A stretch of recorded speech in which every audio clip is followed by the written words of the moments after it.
আসসালামু আলাইকুম। স্ত্রীর পক্ষ থেকে পৃথক কুরবানি করতে হবে কি? আজকে আমরা সেটাই জানব। কুরবানি ইসলামের একটি গুরুত্বপূর্ণ ইবাদত।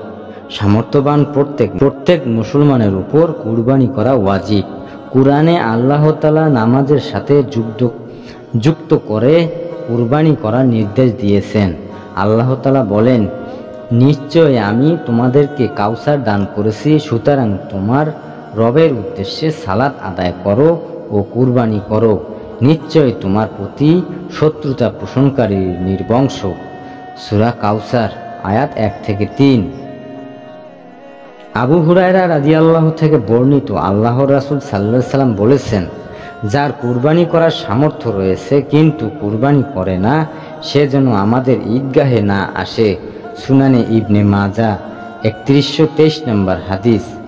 কুরবানি ওয়াজিব এমন প্রত্যেক মুসলমান প্রাপ্তবয়স্ক জ্ঞান সম্পূর্ণ, যিনি মানসিকতাভাবে ভারসাম্যহীন নন, মুকিম বা যিনি মুসাফির নন, প্রত্যেক এমন পুরুষ ও নারীর ওপর যারা 10 জিলহজ থেকে 12 জিলহজ সূর্যাস্ত পর্যন্ত সময়ের মধ্যে প্রয়োজনের অতিরিক্ত নেশাব পরিমাণ সম্পদ অর্থাৎ 7.5 তোলা স্বর্ণ অথবা 52.5 তোলা রূপার মালিক থাকে।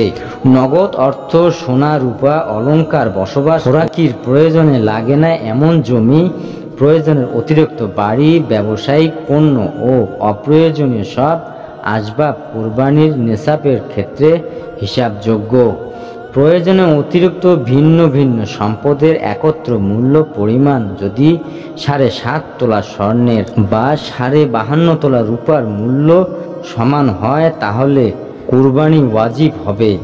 কুরবানির ক্ষেত্রে নিসাব পরিমাণ সম্পদের উপর 1 বছর অতিবাহিত হওয়া শর্ত নয়, বরং জিলহজের 10 থেকে 12 তারিখের মধ্যে যে কোনো সময় নিসাবের মালিক হলেও কুরবানি ওয়াজিব হবে।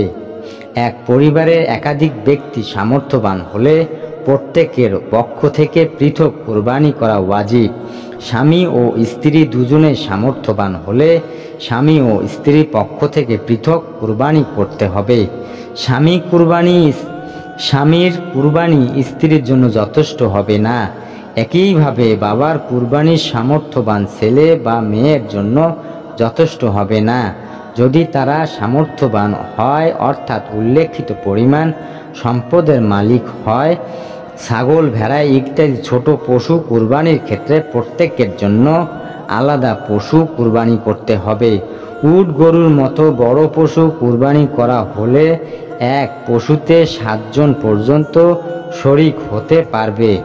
স্বামী স্ত্রী দুজনেই সামর্থ্যবান হলে তাদের দুজনের পক্ষ থেকে 2টি ছাগল বা ভেড়া কুরবানি করতে হবে অথবা গরু কুরবানিতে 2টি অংশে শরীক হতে হবে। একটি গরু স্বামী স্ত্রী দুজনের পক্ষ থেকে কুরবানি করলে তাদের দুজনের কুরবানি আদায় হয়ে যাবে। পরিবারের 7 জন পর্যন্ত সামর্থ্যবান সদস্যের পক্ষ থেকে একটি গরু কুরবানি যথেষ্ট হবে। জেনে বুঝে ইবাদত করা তৌফিক দান করুক, আমিন। জাযাকাল্লাহু খায়র।